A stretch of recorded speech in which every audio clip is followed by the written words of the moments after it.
Melakukan penipuan dengan modus menggelapkan uang perusahaan mencapai 600 juta rupiah.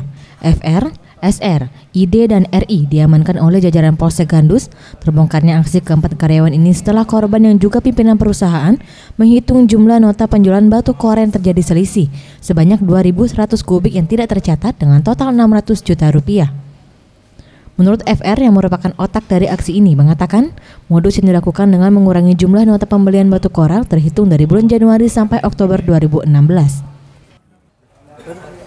Ketika ada orang yang ingin membeli, saya mengurangi ke kantor dari yang pembelian konsumen tersebut.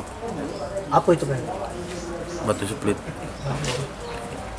Terus berapa banyak kau sudah mengurangi itu selama berapa lama? Berapa banyak kau?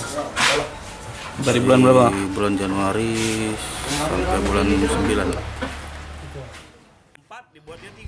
Sementara AKP Dedi Rahmat Hidayat Kapolsek Gandus mengatakan, dari hasil penangkapan diamankan barang bukti uang 10 juta rupiah, 2 unit sepeda motor dan laptop serta nota penjualan yang diduga dibeli pelaku dari uang hasil kejahatan.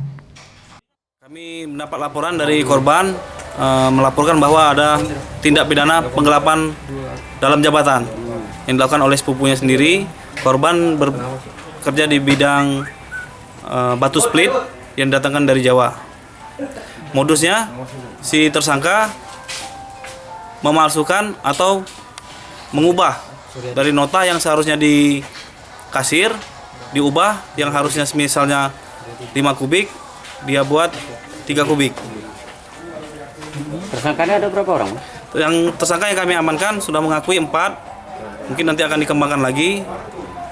Sedangkan korban menyadari bahwa dia mengalami kerugian pada saat batu sudah habis, dilakukan pengecekan di pembukuan administrasi, ternyata selisih 2.100 kubik atau senilai 600 juta. Pelaku dijerat pasal 372 KUHP dengan ancaman hukuman minimal 5 tahun kurungan penjara.